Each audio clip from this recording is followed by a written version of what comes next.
नमः श्रीवर्धमानाय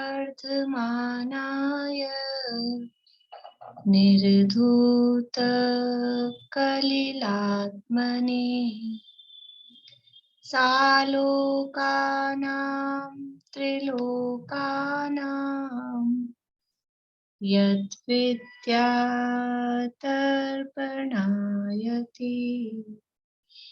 यद्विद्यातर्पणायति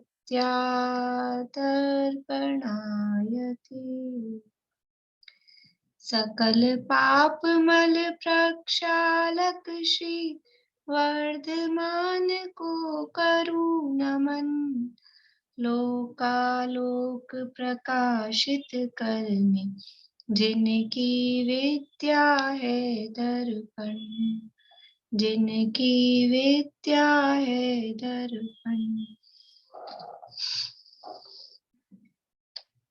श्लोक का पाठ करेंगे 1 नंबर से 6 नंबर तक।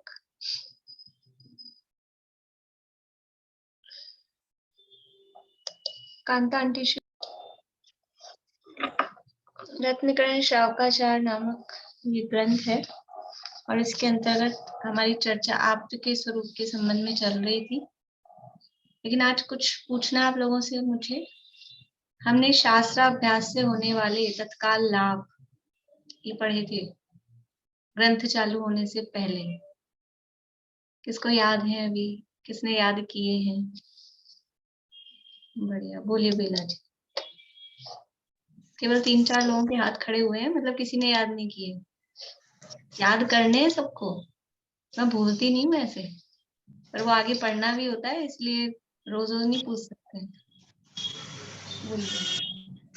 निरंतर शास्त्र अभ्यास करने के कुछ तत्काल लाभ। क्रोधादि कषायों की मनता होती है, पंचेंद्रिय विषयों में प्रवृत्ति रुकती है, अति चंचल मन एकाग्र होता है और हिंसादि 5 पाप नहीं होते। अल्प ज्ञान होने से 3 लोक के त्रिकाल संबंधी चराचर पदार्थों को जानना होता है। हे उपादेय की पहचान होती है, ज्ञान आत्म सन्मुख होता है। अधिक ज्ञान होने से अति आनंद उत्पन्न होता है। लोक में यश महिमा विशेष होती है, लोक में महिमा यश विशेष होता है और अतिशय पुण्य का बंध होता है। बहुत बढ़िया, बहुत अच्छा। और कौन सुना सकते हैं? बोलिए निशि जी। क्रोधादि कषायों की मंदता होती है,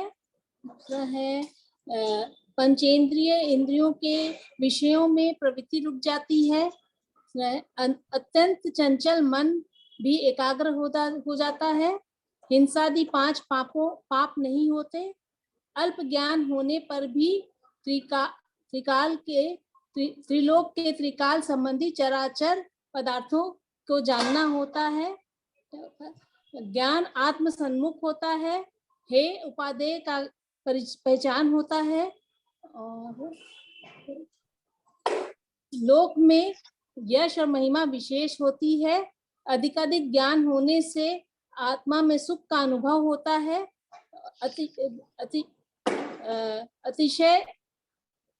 अतिशय पुण्य का बंध होता है। अतिशय पुण्य का बंध होता है। बढ़िया, बहुत अच्छा। ये शास्त्राभ्यास से होने वाले 10 लाभ। हम शास्त्राभ्यास कर रहे हैं, रोज कर रहे हैं, तो कुछ लाभ होता है कि नहीं, और ये हम देखें, और ये लाभ हमको होने चाहिए।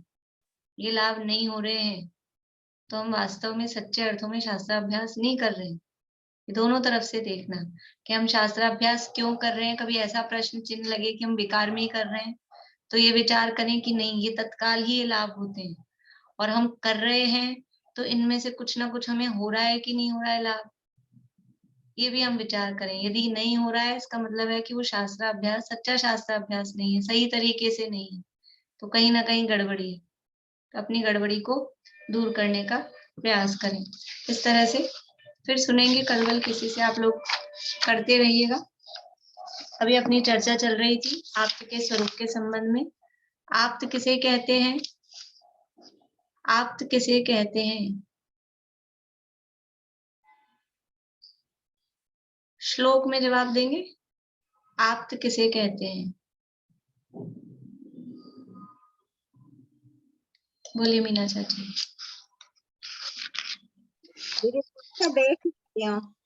हाँ देख के।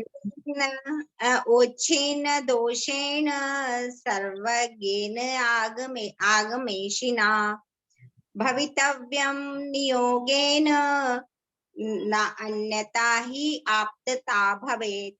बढ़िया। आप्त का स्वरूप क्या है? तो हम श्लोक में जवाब दे सकते हैं कि आप्त कौन होते हैं? जो छिन्न दोषेण, आप्तेनो छिन्न दोषेण और सर्वज्ञेन, सर्वज्ञ होते हैं, और आगम के ईश्वर, आगमेशिना यानी जो वितरागी, सर्वज्ञ और हितोपदेशी होते हैं, वही नियम से आप्त होते हैं। इसके अलावा अन्यथा रूप से आप्तपना नहीं होता है।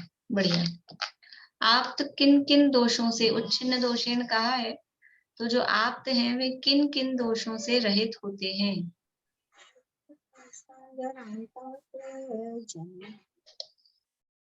आप्त किन किन दोषों से रहित होते हैं? नाम गिनाने हैं पूरे। क्या बात है, वही गिने चुने लोगों के हाथ खड़े हैं, 2-4। बाकी लोग क्या कर रहे हैं? अभी बीच में तो 2-3 दिन की तो छुट्टी आपको मिल गई थी। कविता जी आपने कल सुनाए थे क्या? सुनाइए। क्षुधा, तृषा और बुढ़ापा, रोग, जन्म मरण, भय, गर्व, राग, द्वेष, मोह, चिंता, निद्रा, आश्चर्य, अरति, खेद, स्वेद, मद, ये 18 दोष हैं। और लास्ट क्या बोला? खेद, स्वेद, मद। मद? हाँ। मद तो गर्भ में आ गया ना। खेद, स्वेद और शोक, शोक रह गया, विषाद, शोक, शोक। हाँ। जो मद है ना वो तो गर्भ में आ गया था। गर्भ बोलो या मत बोलो, ठीक है। बढ़िया। हाँ बोलिए निशांती। क्षुधा, पिपासा, जरा, रोग, जन्म, मरण, भय, मद, मोह, राग, द्वेष, चिंता, निद्रा, अरति, विस्मय, विषाद, शोक, स्वेद। रह गए अभी? पूरे हो गए? फिर से बोलो। हाँ। अच्छा। क्षुधा, पिपासा, जरा, रोग, जन्म, मरण, भय, मद, मोह, राग, द्वेष, चिंता, अरति, निद्रा, विस्मय, विषाद, शोक, स्वेद। खेद, खेद रह गया ना। ओ लास्ट वाला रह गया। अच्छा, खेद वेद और सॉरी। खेद। अंकल को भी याद कराने हैं। हाँ ठीक है ना। स्वेद यानी पसीना। स्वेद का मतलब है पसीना। पसीना है वो थकान का, शारीरिक श्रम का सूचक है। तो थकान जिसको हो उसमें शक्ति की कमी होती है, शक्ति की कमी से थकान होती है ना, और वो थकान के कारण पसीना आता है। तो ये दोषों के अंतर्गत कहा जाता है। देखिए अपनी यहाँ चर्चा ये दोषों के संबंध में ये सब चर्चा हुई थी। इसके बाद में ये श्वेतांबर मत समालोचना, ये प्रकरण यहाँ पर पंडित साहब ने दिया है कि कोई श्वेतांबर मत वाला, ये दोष बताए ना कि शुदा है, भूख लगना, प्यास लगना, ये दोष है। तो कोई श्वेतांबर मत वाला ऐसा कहता है कि हे दिगंबर मत धर्म वालों, यदि तुम कहते हो कि केवली भगवान को भूख प्यास नहीं लगती तो वो भोजन नहीं करते, तो फिर उनका शरीर टिकता कैसे है? शरीर का टिकना तो तुम भी स्वीकार करते हो, हम भी स्वीकार करते हैं। केवली भगवान अनंत परमात्मा वो शरीर सहित होते हैं, ये तो सब स्वीकार कर रहे हैं, दिगंबर भी और श्वेतांबर भी। लेकिन वो शरीर उनका टिका कैसे रहता है? तो दिगंबर कहते हैं कि वो भोजन नहीं करते हैं, और श्वेतांबर कहते हैं बिना भोजन के वो शरीर टिकेगा कैसे, इसलिए अगर वो शरीर इतने दिनों तक टिकता है तो उनको भोजन करना चाहिए, ऐसा वो श्वेतांबर मत वाले कहते हैं। तो उनको जवाब में क्या कहा कि तुम भोजन करना आहार करना मान रहे हो कि ऐसा कवल आहार मान रहे हो, तुम्हें केवल आहार की सिद्धि करनी है या कवल आहार की सिद्धि करनी है। यदि आहार कहते हो तो नो कर्म वर्गणाओं का ग्रहण रूप आहार, आहारक वर्गणाओं का ग्रहण रूप जो आहार है वो तो हम भी मानते हैं, वो तो एक इंद्रिय से लेके और 13वें गुणस्थान तक, एक इंद्रिय मिथ्या दृष्टि से लेके 13वें गुणस्थान तक अनंत भगवान तक सबको ऐसे शरीर के बनने योग्य, शरीर के टिके रहने योग्य जो पुद्गल वर्गणाएं हैं, जो पुद्गल परमाणु हैं, उनका ग्रहण सब जीवों को निरंतर होता रहता है संसार अवस्था में। तो ऐसा वर्गणाओं का ग्रहण तो केवली भगवान के भी होता है, तो उसको आहार कहते हैं, तो वो आहार तो हम भी मानते हैं, इसलिए वो उसमें तो कोई दिक्कत है नहीं। और कितनी वर्गणाओं का ग्रहण प्रति समय होता है, प्रति समय जीव कितने पुद्गल परमाणु ग्रहण कर रहा है, अनंत पुद्गल परमाणु। और उनके लिए क्या शब्द दिया, नो कर्म परमाणु, शरीर बनने योग्य जो पुद्गलों का ग्रहण होता है, तो जो शरीर बनने योग्य पुद्गल हैं उनको कहते हैं नो कर्म वर्गणा या नो कर्म परमाणु। ठीक है, नो कर्म वर्गणा या आहार वर्गणा। वर्गणा का मतलब है स्कंद, वर्गणा का मतलब है पुद्गल के परमाणुओं का समूह, उसको बोलते हैं वर्गणा। स्कंद का ही समझ लो दूसरा शब्द है वर्गणा। तो परमाणुओं का समूह उसको वर्गणा कहते हैं। और वो कौन से वाले परमाणुओं का समूह कि जिससे ये शरीर बनता है, तो उसको नोकर्म वर्गणा अथवा आहार वर्गणा कहा जाता है।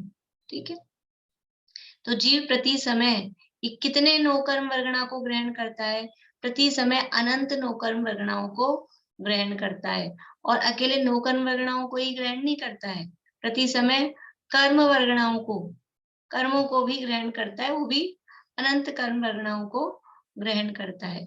अब वो अनंत कितने होते हैं, उस अनंत की संख्या यहाँ बताई कि कितना अनंत ग्रहण करता है।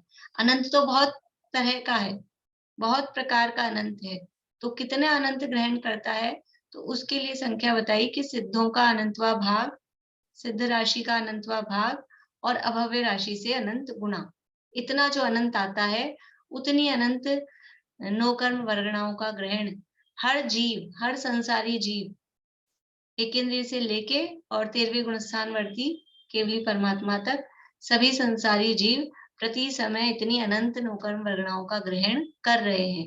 तो ऐसा आहार तो हम भी उनके मानते हैं। अब देखिए आगे फिर श्वेतांबर क्या कहते हैं, पेज नंबर 5 पे लास्ट लाइन है,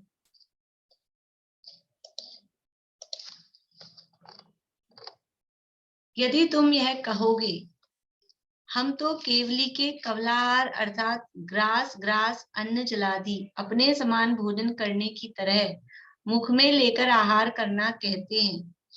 कवलाहार अर्थात ग्रास रूप आहार, उसके बिना केवली के देह की स्थिति नहीं रहेगी, जैसे अपनी देह कवलाहार बिना नहीं रहती। तो जो हमने ये कहा ना कि हम नो कर्म आहार उनके मान रहे हैं, नो कर्म वर्गणाओं का ग्रहण, तो वो श्वेतांबर कह रहे हैं कि नहीं, हम तो उनके कवल आहार मानते हैं कि जिस तरह से हम ग्रास करके अन्न जल आदि का ग्रहण करते हैं वैसे उनके आहार होता है, वैसा आहार किए बिना देह की स्थिति नहीं रहती है। यदि ऐसा होता हो कि हर समय हम अनंत वर्गणाएं तो ग्रहण कर ही रहे हैं शरीर के टिकने योग्य, तो फिर ये क्यों खाएं, बाहर से भोजन करना बंद कर दें। तो ऐसा नहीं होता है, बाहर से भोजन करना बंद कर देते हैं तो भी वो फिर शरीर नष्ट होने की तरफ अग्रसर हो जाता है, कुछ समय में उसकी स्थिति खत्म हो जाती है, ऐसा वो श्वेतांबर कह रहे हैं। तो कि हम बिना कवलाहार के देह की स्थिति नहीं मान सकते, क्योंकि जैसे हमारी देह कवलाहार से स्थित रहती है, टिकी रहती है, वैसे ही केवली की देह यानी केवली का शरीर भी कवलाहार से ही टिका रहता है। कवल आहार का अर्थ यहाँ दिया है, कवल आहार अर्थात ग्रास रूप आहार, मतलब ऐसा जो हम भोजन करते हैं, ग्रास रूप का मतलब है जो भी अन्न जल आदि जो हम ग्रहण करते हैं, जिसको इस तरह से बाहर से मुख से खाया जाता है, वो कवल आहार। और जो नौकर वर्गणाओं का ग्रहण है वो तो अकेले मुंह से नहीं होता है, वो तो ओवरऑल चारों तरफ से होता है। तो जो मुंह से ग्रास बनाकर आहार लिया जाता है उसको कवलाहार कहते हैं। तो वो कह रहे नहीं हम तो कवलाहार मानते हैं। तो उन्हें उत्तर देते हैं कि अगर तुम कवलाहार मानते हो तो देवों का शरीर कवलाहार बिना सागरों पर्यंत कैसे बना रहता है? आपको पता है देवगति में देव होते हैं, क्या देव लोग इस तरह से मुंह से भोजन करते हैं? कोई भी देव, चाहे भवनवासी हो, व्यंतर हो, ज्योतिष हो, चाहे किल्विशिक हो, अभियोग्य हो, हीन से हीन जाति का भी देव हो, कोई भी देव हो, तो वो इस तरह से मुंह से भोजन नहीं करता है। रोटी दाल चावल खीर मालपुआ ऐसा कुछ भोजन नहीं करता है। तो देवों के कवल आहार नहीं होता है। तो फिर क्या होता है? देव लोग भोजन करते हैं कि नहीं करते हैं? कि करते हैं। और उनके कौन सा आहार होता है कि जितने सागर की उनकी आयु है उतने 1000 वर्ष बाद एक समय में उनके यहाँ कंठ में से अमृत, अंदर के अंदर ही अमृत झड़ जाता है। बस उतना आहार उनका होता है। मुंह झूठा नहीं करना पड़ता, ये मुंह से नहीं खाना पड़ता।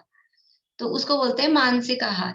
देवों के मानसिक आहार होता है, मेंटली उनको सेटिस्फेक्शन हो जाता है कि हो गया ऐसा।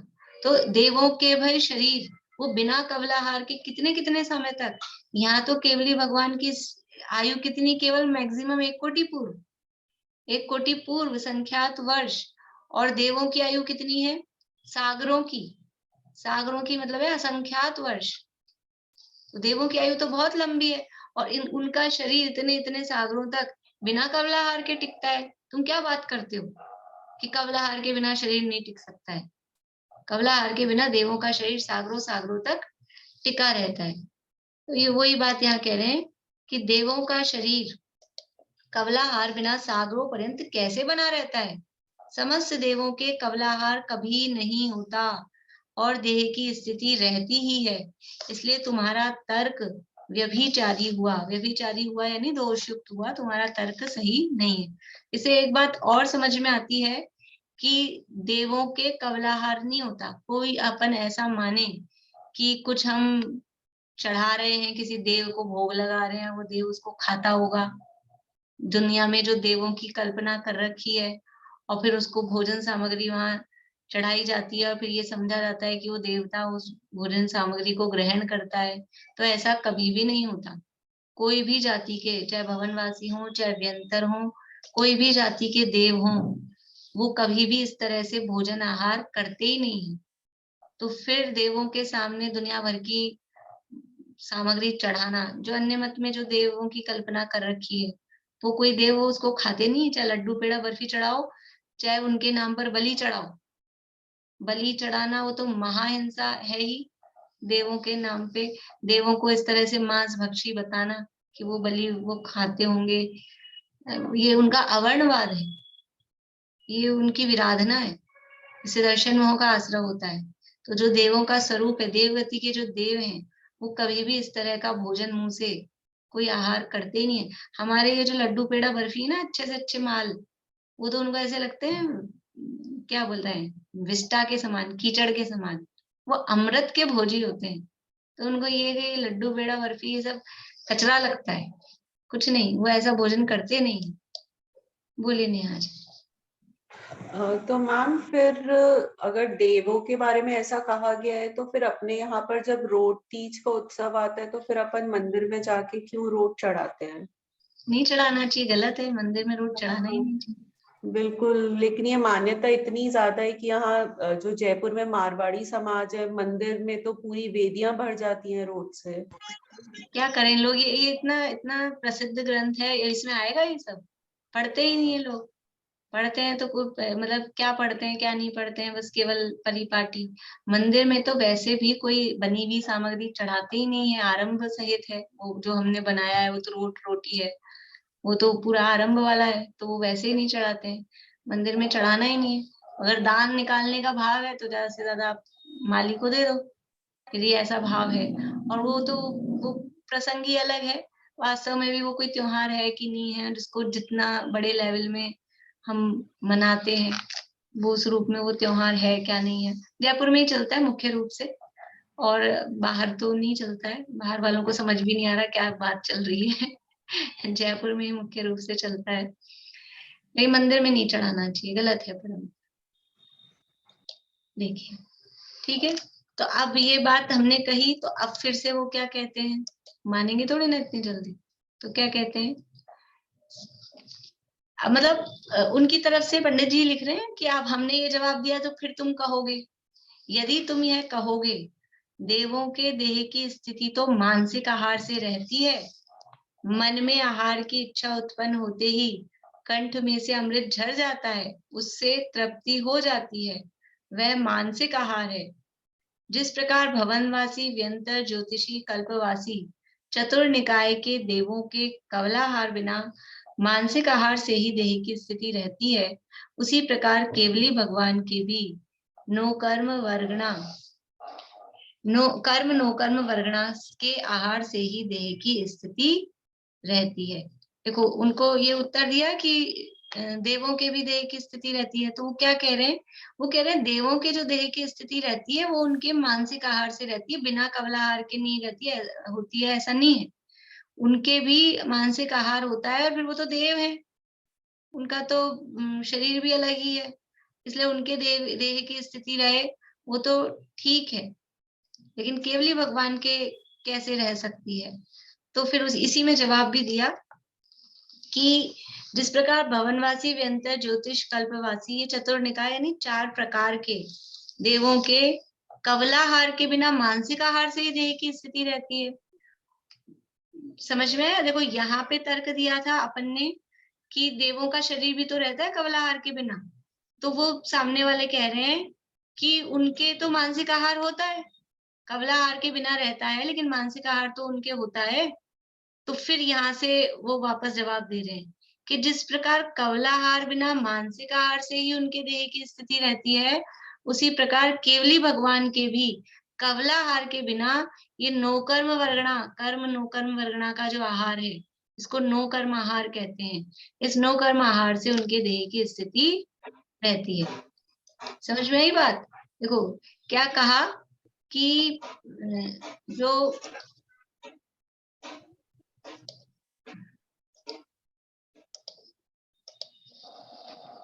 पहले कहा उन्होंने कहा कि केवली भगवान के कवलाहार मानो, आहार मानो, इतना उन्होंने कहा। तो हमने कहा तुमको आहार मानना है कि कवलाहार मानना है? आहार मानना है तो हम भी मान रहे हैं। तो वो बोलते हैं कि नहीं हमको तो कवलाहार मानना है। तो उनको तर्क दिया कि कवलाहार तुम मानते हो कि कवलाहार के बिना शरीर नहीं टिक सकता है, लेकिन कवलाहार के बिना तो देवों का शरीर टिकता है।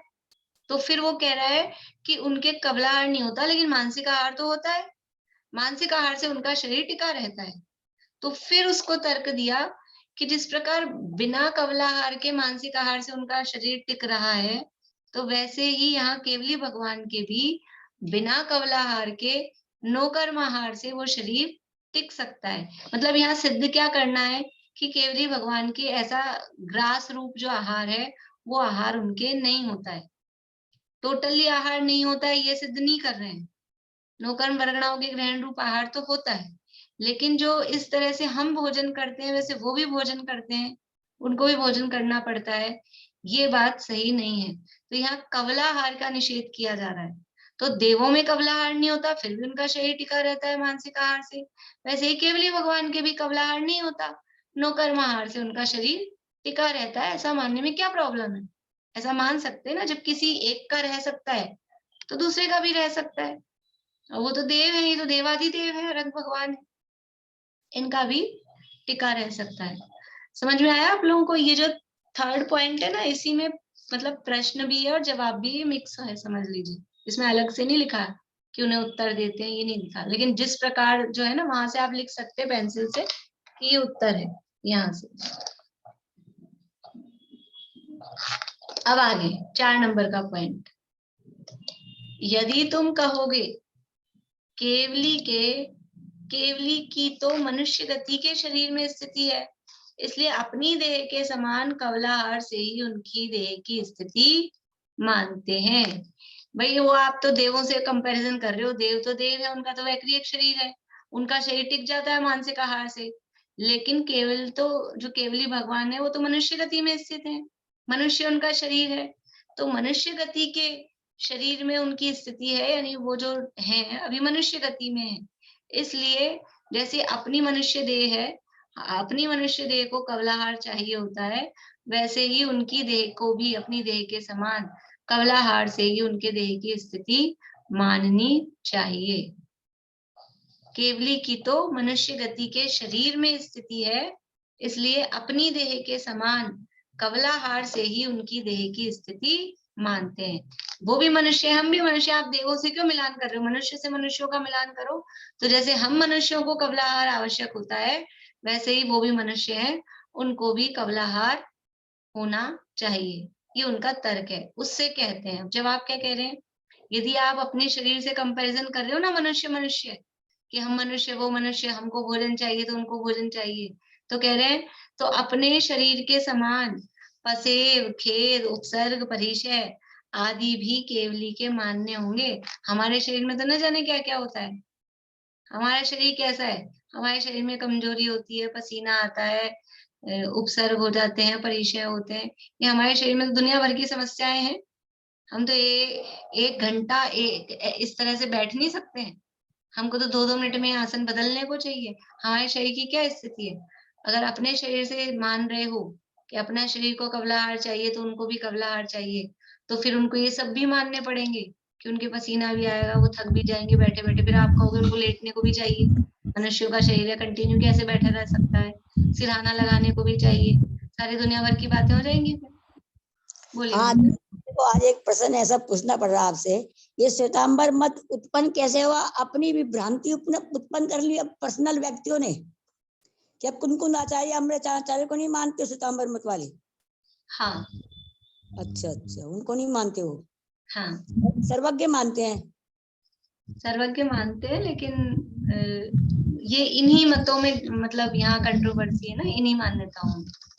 नहीं अभी तो और बात आएगा, स्त्री मुक्ति मानते हैं, केवली कवलाहार मानते हैं, वो तो वस्त्र बात पात्र सहित कई बार ये लगता है ये सग्रंथ उत्पन्न दशा में मुनिपना मानते हैं। यही उत्पन्न कैसे कंट्रोवर्सी। हुआ? उत्पन्न कैसे हुआ? लोगों ने अपनी भ्रांतियां घसोड़ दी इसके अंदर, ऐसे हुआ है? हाँ, अपनी अपनी मतलब अपने मान्यताओं का पोषण करने के लिए, नहीं अपना शिथिलाचार का पोषण करने के लिए उस तरह के सिद्धांत मान लिए कि ऐसा भी होना चाहिए। वही खुद का ग्रंथों में शिथिलाचार, खुद में कुछ शिथिलता आई तो वो कि नहीं ऐसा ही होता है, शास्त्र में ऐसा ही कहा है, उस शिथिलाचार को शास्त्र के नाम पे मान लिया गया। तो जो जैनियों के बड़े बड़े आचार्य के ग्रंथ है वो नहीं पढ़ते हो? पता नहीं क्या भ्रांति सी है, कई बार लगता है बड़ा आपसे पूछी बैठी, बड़ी बड़ी भ्रांतियां घुस रही है। देखो ग्रंथ तो ये तो अभी आप दिगंबर श्वेतांबर की बात कर रहे हो, अभी जैसे इन्होंने रोडवेज की बात कही, अपने में ही क्या पढ़ते हैं? अपने में ही कितनी गड़बड़ चलती रहती है, अपन ही कहाँ से ढंग से पढ़ते हैं? नहीं पढ़ते ना, यही तो बात है। ये जितनी भी भ्रांतियां आ रही हैं, या जितने भी ये समझ लो गड़बड़ चली है, वो इसीलिए तो चली है। इसलिए कहा है स्वाध्याय करना चाहिए।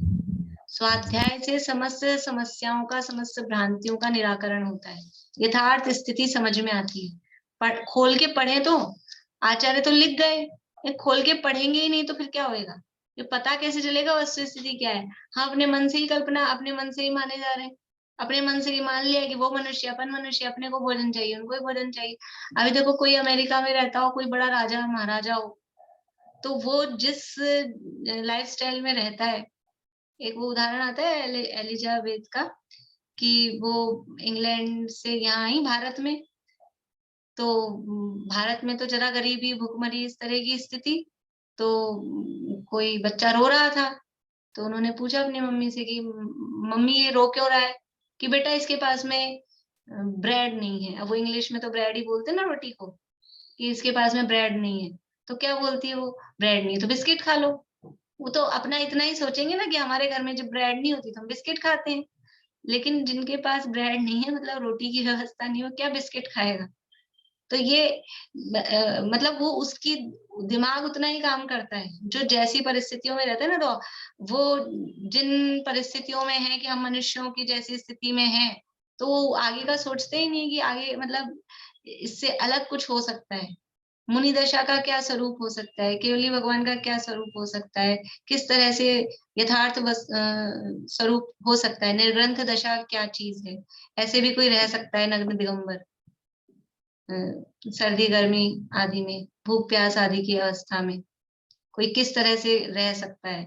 तो वो आगे इतना दिमाग नहीं, मतलब इतनी कल्पना नहीं कर पाते हैं, तो वो सोचते हैं ऐसा ही। बोलिए रजनी जी।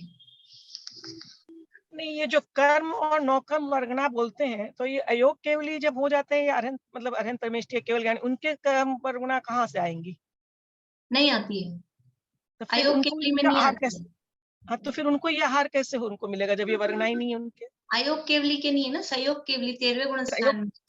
अयोग 13वें केवली 13वें केवली में, तो 13वें स्थान में तो खाली योग ही है ना। ठीक है, आपकी आवाज कट रही है, लेकिन शायद आप ऐसा पूछना चाह रहे हैं, 13वें गुण स्थान में योग है, तो 13वें गुण स्थान तक ये वर्गणाओं का ग्रहण है। जहां तक योग है, योग के कारण वर्गणाएं आती है ना, काय वांग मन कर्म योग आश्रव। जहां तक योग है वहां तक वो कर्मों का आना और नो कर्म वर्गणाओं का आना वो योग के कारण होता है। तो 13वें गुण स्थान तक योग है, वहां तक ये नो कर्म आहार, नो कर्म वर्गणाओं का ग्रहण है। 14वें गुण स्थान में योग भी नहीं है और इन वर्गणाओं का ग्रहण भी नहीं है। तो फिर क्या होगा कि बस उसके बाद तो जाना ही है ना, खत्म ही होना है शरीर। 14वें गुण स्थान का टाइम कितना है, अ ई यू रील री बोला और शरीर को खत्म ही होना है, फिर तो देह को नष्ट ही होना है, सिद्ध होना है। इसलिए वहां पर फिर उनका ग्रहण नहीं है। लास्ट टाइम तक ग्रहण करते रहेंगे तो खत्म कब करेंगे? ऐसा होता है ना, से अपने को घर बंद करके जाना है 1 महीने के लिए, तो 2-3 दिन पहले से ही अपन, मान लो सब्जी अगर अपन स्टॉक रखते हैं तो अब 2-3 दिन पहले से ही खरीदना बंद कर देते हैं ना, कि अब तो खत्म करनी है, अब जो है इसको खत्म करो, सल्टाओ। लास्ट दिन तक भी अपन और लेते जाएंगे, इनको खत्म कब करेंगे? इसलिए वो 13वें गुण स्थान तक ग्रहण होता है, उसके बाद में। देखिए ये तर्क समझ में आ रहे हैं ना, मतलब इतने कुछ कठिन नहीं है वो, बस थोड़ा ध्यान से अपन विचार करें तो समझ में आते जाते हैं। तो केवली की तो मनुष्य के शरीर में स्थिति है, इसलिए अपनी देह के समान कवलाहार से ही उनकी देह की स्थिति मानते हैं। उससे कहते हैं तो अपने शरीर के समान पसेव खेद उपसर्ग परिचय आदि भी केवली के मानने होंगे। यदि अपने शरीर की समानता कर रहे हो और उस समानता के कारण ये आप कवलाहार मान रहे हो, तो फिर ये सारे जो और भी दोष हैं ये सब भी फिर मानने पड़ेंगे। यदि तुम कहोगे, अब अपन ने कहा ना, फिर उनके पसीना भी मानो, थकान भी मानो, ये सब भी मानो, तो क्या कह रहे हैं कि केवली के अतिशय के प्रभाव से पसेव खेद उपसर्ग परिचय आदि नहीं होते। ये तो उनके अतिशय चमत्कार है कि उनके पसीना नहीं आता, उनकी थकान नहीं होती, उनके उपसर्ग परिचय नहीं होते, ये तो चमत्कार है। तो फिर क्या कह रहे हैं, उससे कहते हैं तो फिर भोजन का अभाव रूप अतिशय भी केवली के क्यों नहीं मानते हो? जब तुम इसका चमत्कार मान सकते हो कि उनके पसीना नहीं आता, उनकी थकान नहीं होती, ये तो चमत्कार है, तो अतिशय है, उनकी विशेषता है, तो फिर ये भी विशेषता है कि उनके कवलाहट नहीं होता है। भगवान के पसीना नहीं आता, भगवान के खेद यानी थकान नहीं होती, भगवान के उपसर्ग 13वें गुणस्थान में अनंत परमात्मा के ऊपर उपसर्ग नहीं होता है। उपसर्ग जो होता हुआ दिखता है ना, वो उपसर्ग केवल मुनि दशा में होता है। अनंत बनने के बाद किसी की हिम्मत नहीं है, किसी की इतनी पावर नहीं है कि अनंत भगवान पे उपसर्ग कर सके। जो उपसर्ग करते हैं वो होते हैं, उपसर्ग के काल में केवल ज्ञान प्राप्त कर लिया पार्षद भगवान ने, फिर क्या हुआ, फिर वो जो उपसर्ग करने वाला था ना, वो चरणों में आके बैठ गया, उसको नतमस्तक होना पड़ता है। केवल भगवान के ऊपर उपसर्ग नहीं होता है, उपसर्ग का अभाव, ये केवल ज्ञान के अतिशय है। 10 अतिशय होते हैं, अनंत के 46 मूल गुण होते हैं। कौन कौन से 46 मूल गुण होते हैं? बोली दीपिका जी, नहीं है याद? अरे अपन सब पढ़ चुके पंच परमेष्ठी का स्वरूप, फिर क्या फायदा? नहीं, मुंह जवान एकदम से बोलो तो याद नहीं। 14 कुछ तो अतिशय बोलिए, देव के, कुछ 10 तो बोलिए। अतिशय जन के, 10 केवल ज्ञान के, और 14 देव के अतिशय देव जन्य, और ये तो 14 34 हुए। और अभी मुझे पूरे अच्छे से 34 तो आ गए ना 46 में से, फिर एकदम से मना क्यों की? नहीं, एकदम से पूरे याद नहीं है लाइन से ऐसे। 8 प्रातिहार्य और 4 अनंत चतुष्टय, चतुष्टय। ठीक है ना, ये 46 मूल गुण है। तो इसमें से जो 10 केवल ज्ञान के अतिशय हैं, उनमें से एक अतिशय है उपसर्ग का अभाव। केवली भगवान के ऊपर उपसर्ग नहीं होता, कोई भी केवली भगवान हो, चाहे तीर्थंकर रूप हो चाहे सामान्य हो, उपसर्ग नहीं होता। तो ये तो वो कह रहा है, ये तो हम अतिशय से मान रहे हैं कि उनके पसीना नहीं आता है, उनको थकान नहीं होती है, उनके उपसर्ग नहीं हो रहा, ये तो हम अतिशय मान रहे हैं उनका। तो जब तुम ये अतिशय मान रहे हो तो उनके कवलाहार नहीं होता, ये क्यों नहीं अतिशय मान सकते हो? जब एक चीज को अतिशय से माना जा सकता है, उसको चमत्कार माना जा सकता है, विशेषता मानी जा सकती है, तो दूसरी चीज क्यों नहीं मानी जा सकती है? ऐसी तर्क यहाँ पर ये दिया है। देखिए आगे, तो भोजन का अभाव रूप अतिशय भी केवली के क्यों नहीं मानते हो? यदि तुम कहोगे जैसे अपने शरीर में पसेव आदि होते दिखाई देते हैं, उसी प्रकार केवली के भी मानो। जैसे अपने शरीर में होते दिखाई देते हैं तो उनके भी मानो। फिर वो ऐसा कहेगा, भाई अपन कह रहे ना अतिशय नहीं मान रहे, तो फिर वो कहेगा ठीक है उनके भी ये मान लो पसीना आदि, क्योंकि उसको तो कवलाहार मानना है। तो हमने पसीने आदि की बात की, तो फिर वो कह रहा है कि फिर जैसे अपने शरीर में होते दिखाई देते हैं, वैसे केवली के भी मान लो कि उनके भी शरीर में पसीना आता है, ये सब होता है। उससे कहते हैं, तो जैसे अपने को इंद्रिय जनित ज्ञान है, वैसे ही केवली के भी इंद्रिय जनित ज्ञान मानो। देखना, सुनना, स्वाद लेना, चिंतन करना केवली के इंद्रियों द्वारा होना ही ठहरा। तब केवल ज्ञान रूप अतीन्द्रिय ज्ञान को जलांजलि दे दी, सर्वज्ञपना का अभाव का प्रसंग आएगा। जैसा तुम अपने समान मान रहे हो, तो अपने समान देखो, एक चीज अपने को गलत सिद्ध करनी है, जैसे बोलते हैं ना, एक झूठ को अपने को टिकाना है, तो उसके पीछे कितने सारे झूठ करने पड़ते हैं। एक कोई मायाचारी करी तो उस मायाचारी को छुपाने के लिए कितनी सारी मायाचारी करनी पड़ती है। वैसे ही एक जो वस्तु स्वरूप से विरुद्ध बात है, उसको सिद्ध करने के लिए कितनी सारी विपरीतता माननी पड़ेगी। कवलाहार सिद्ध करना है, तो कवलाहार सिद्ध करने के लिए अब आप मनुष्यों के समान पसीना मानो, मनुष्य के समान खेद उपसर्ग आदि ये मानो। और अगर ये मान रहे हो मनुष्यों के शरीर के समान, तो फिर ज्ञान भी मनुष्यों के जैसा मानो। जैसा अपने को इंद्रिय ज्ञान है, वैसा उनको इंद्रिय ज्ञान है। तो जैसे हम आंख नाक कान के माध्यम से थोड़ा बहुत परोक्ष रूप से जानते हैं, वैसा उनको मानो। जैसे अपने इंद्रिय जनित ज्ञान है, वैसे उनको भी इंद्रिय जनित ज्ञान मानो। देखना, सुनना, स्वाद लेना, चिंतन करना, सब इंद्रिय और मन के द्वारा मानो उनके भी। क्या आंख से देखते हैं, कान से सुनते हैं, मन के द्वारा विचार करते हैं, जीभ से स्वाद लेते हैं, ऐसा मानो। फिर उस केवल ज्ञान का क्या होगा? फिर उनके केवल ज्ञान प्रकट हुआ, केवल ज्ञान को जलांजलि दे दी, तिलांजलि दे दी। केवल ज्ञान तो नष्ट ही कर दिया आपने। केवल ज्ञान का मतलब क्या है? केवल ज्ञान का मतलब है प्रत्यक्ष ज्ञान। प्रत्यक्ष ज्ञान का मतलब है बिना इंद्रियों के, आंख नाक कान की जरूरत नहीं है किसी को देखने, सुनने, चखने के लिए। बिना जीभ के 3 लोक में जितने व्यंजन बन रहे हैं, बिना जीभ के सबका ज्ञान होता है। बिना जीभ के, बिना आंख के सब दिखाई देता है, बिना कान के सब सुनाई देता है। इसका नाम है केवल ज्ञान। ये तुमने तो केवल ज्ञान का ही खत्म कर दिया, उसको ही नष्ट कर दिया। अगर हर चीज ही मनुष्यों की जैसे मान रहे हो, तो ज्ञान भी मनुष्यों का जैसा मानो। फिर अंतर क्या रहा? साधारण मनुष्य में केवली भगवान में, फिर तो जैसे हम वैसे वो, फिर अंतर ही क्या रहा? कह रहे केवल ज्ञान रूप अतीन्द्रिय ज्ञान को जलांजलि दे दी, सर्वज्ञ बने के अभाव का प्रसंग आएगा। फिर आगे कह रहे हैं, ज्ञान की अपेक्षा सभी मनुष्य और केवली समान होने पर भी उनके केवली के अतीन्द्रिय ज्ञान ही है। भले आप अब अभी भी अब यहाँ पे ज्ञान की तरफ से भी समानता मान रहा है कि ज्ञान की अपेक्षा समान है मनुष्य भी और केवली, लेकिन फिर भी अपने इंद्रिय ज्ञान है और उनके अतीन्द्रिय ज्ञान है, इतना अंतर मान लो।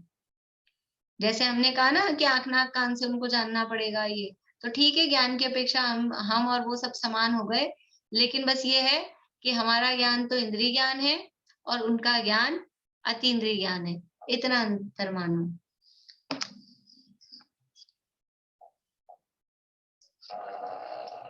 देखो फिर से पढ़ते हैं, यहाँ से पढ़ते हैं 6 नंबर से एक बार फिर से। जैसे अपने शरीर में पसेवादी होते दिखाई देते हैं, उसी प्रकार केवली के भी मानो।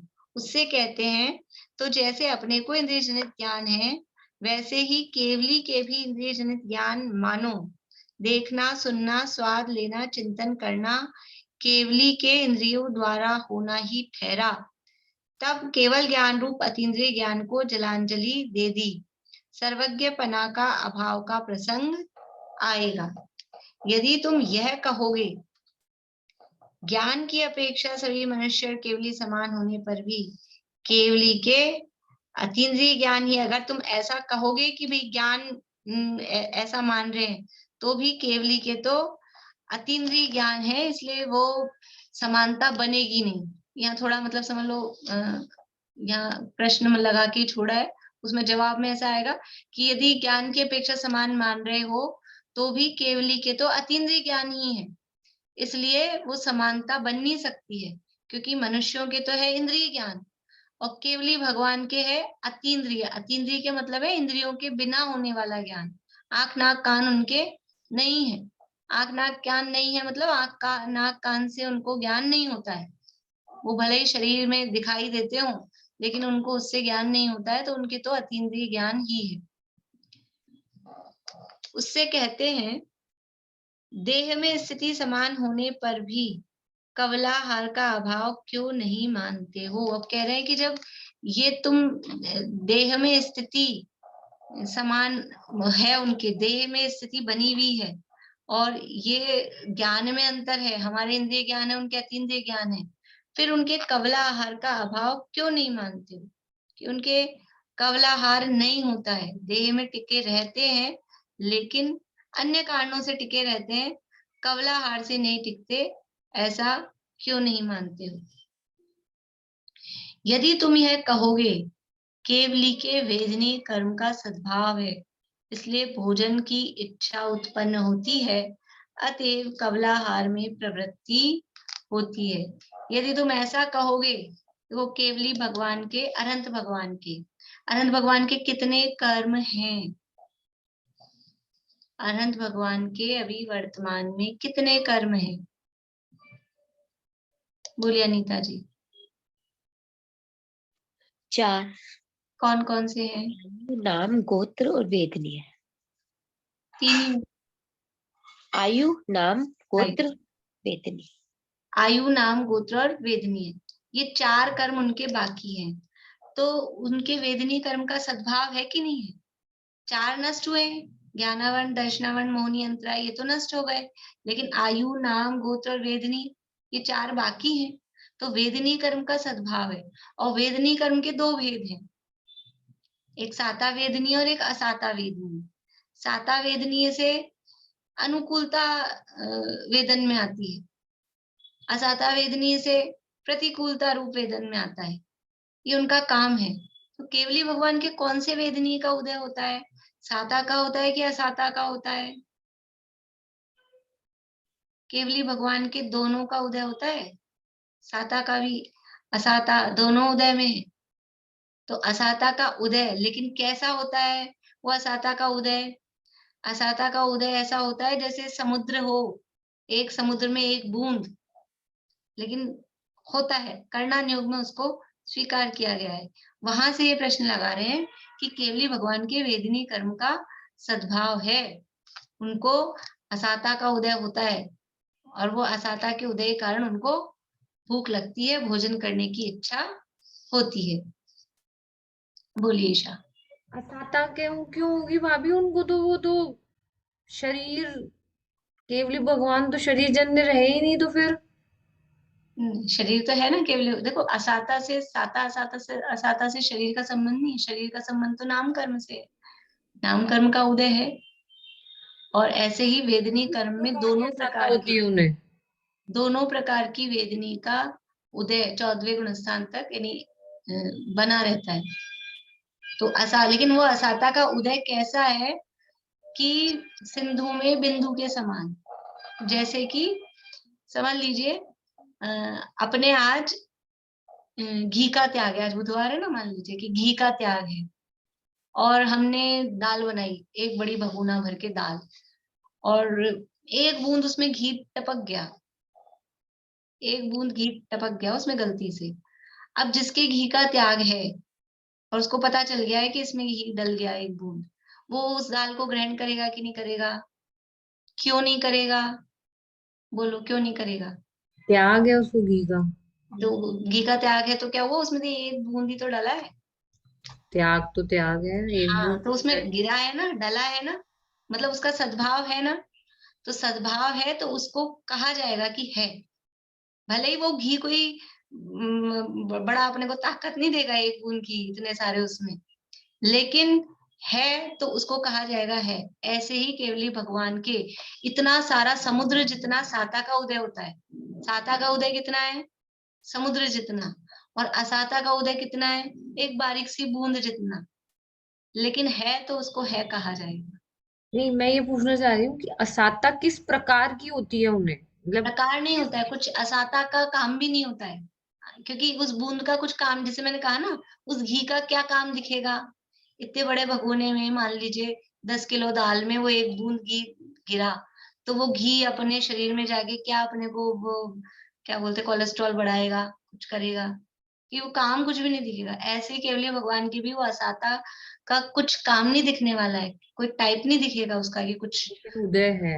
हाँ। लेकिन कर्णा नियोग में क्योंकि वो बूंद है, तो जैसे जिसके त्याग है वो उसको नहीं ले सकता, ऐसे कर्णा नियोग उसको कहेगा कि है।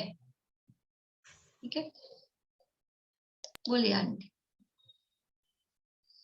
ये जो उदय विच्छुति में ना 13वें 14वें गुण स्थान में दिया हुआ है वेदनीय में से कोई एक, तो इतने दिन तक मेरे समझ में ही नहीं आई थी, अब आज क्लियर हो गई है। साता साता में से एक की एक। विच्छुति 13वें में होती है, एक की 14वें में होती है।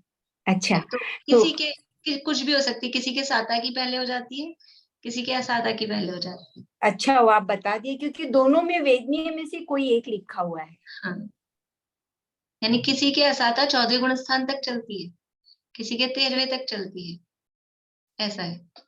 तो जिसके 13वें में विच्छित्ति हो गई असाता की, तो उसके 14वें में नहीं जाएगी, लेकिन जिसके 13वें में नहीं हुई उसके 14वें तक असाता जाएगी, ऐसा है।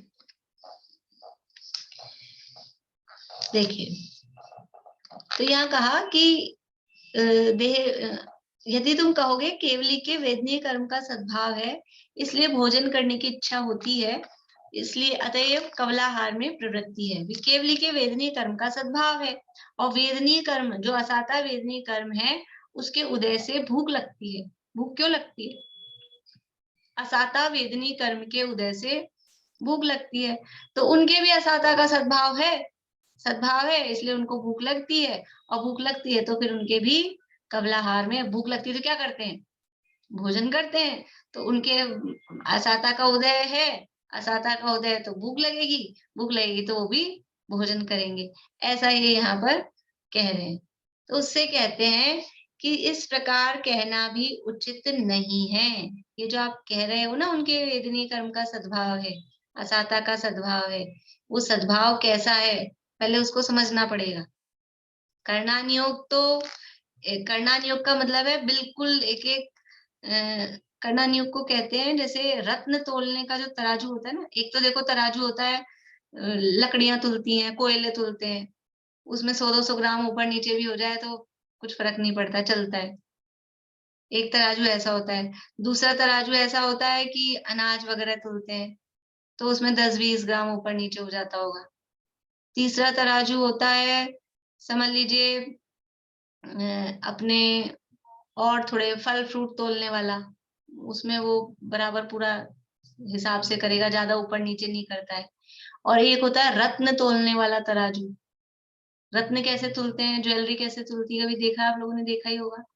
सोना चांदी लेने जाओ तो उनका जो तराजू होता है कांच के, उसमें कांच में पैक होता है। क्यों? हवा भी नहीं आ जाए, हवा से भी हिल जाए, वजन ना जाए उसका।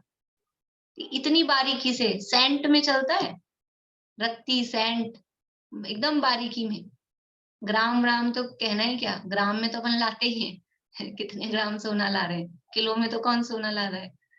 और उसमें भी रत्ती का सेंट का उसका अंतर होता है।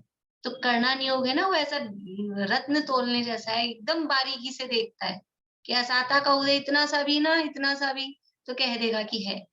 लेकिन काम कुछ नहीं करता है। तो कह रहे हैं इस प्रकार कहना उचित नहीं है, क्योंकि मौनी कर्म की सहायता सहित ही वेदनीय कर्म भोजन करने की इच्छा उत्पन्न कराने में समर्थ है। भोजन की इच्छा वह बुभुक्षा है, इच्छा है वह मोहनीय कर्म का कार्य है। जिसका मोहनीय कर्म नष्ट हो चुका है, ऐसे केवली भगवान के भोजन करने की इच्छा किस कारण से उत्पन्न होगी। देखो, केवली भगवान के वेदनीय कर्म का सद्भाव है, हम मान रहे हैं 4 आघातीय कर्म उनके हैं, और वेदनीय में भी दोनों प्रकार के वेदनीय का उनके सद्भाव है, साता का भी है असाता का भी है, तो वो भी हम मान रहे हैं। लेकिन वो वेदनीय कर्म काम कब करता है?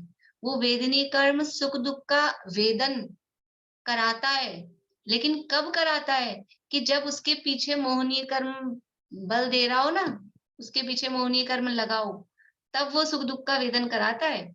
यदि मोहनीय कर्म नहीं है तो वेदनीय कर्म सुख दुख का वेदन भी नहीं कराता है। असाता वेदनीय के उदय से भोजन करने की इच्छा होती है, ये हम सामान्य से कहते हैं, लेकिन वो इच्छा कब होती है?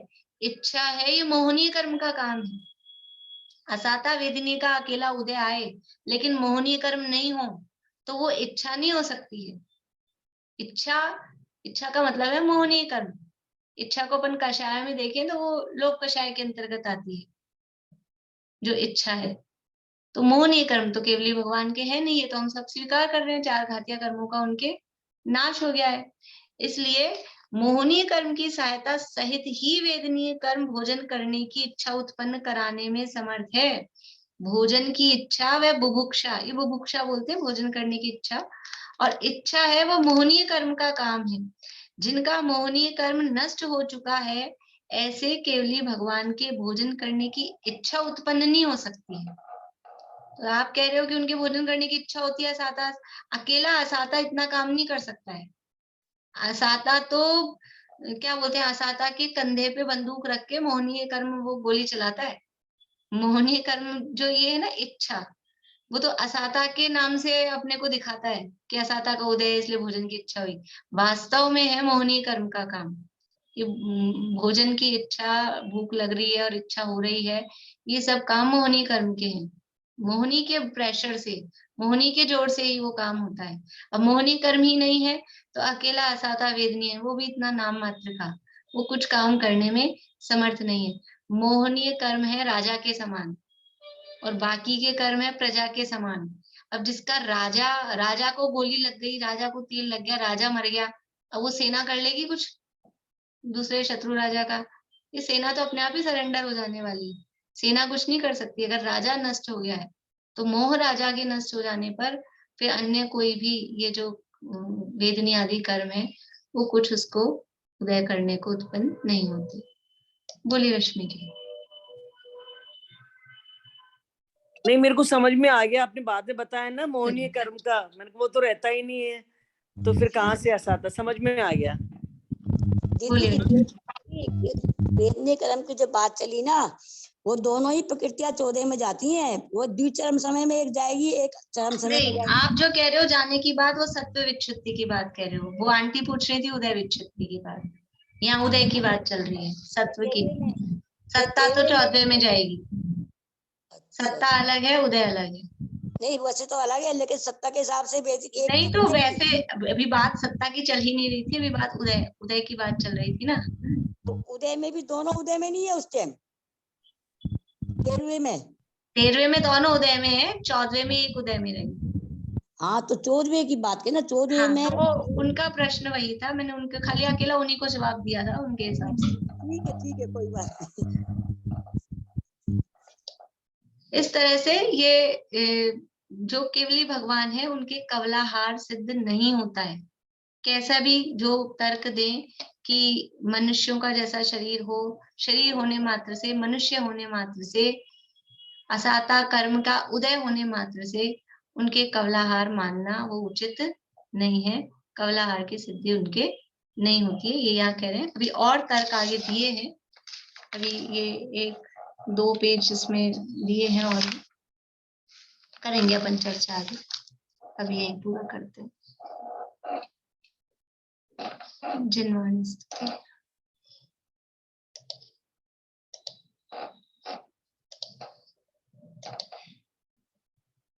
निशान क्या आप बोले? या जग मंदिर में अनिवार अज्ञान अंधेर छयो अति भारी, श्री जिन की ध्वनि दीप शिखा सम, जो नहीं होत प्रकाशन हारी, तो किस भांति पदारथ पाती, कहाँ लहते रहते अविचारी, या विधि संत कहे धनी है जिन बैन बड़े उपकारी।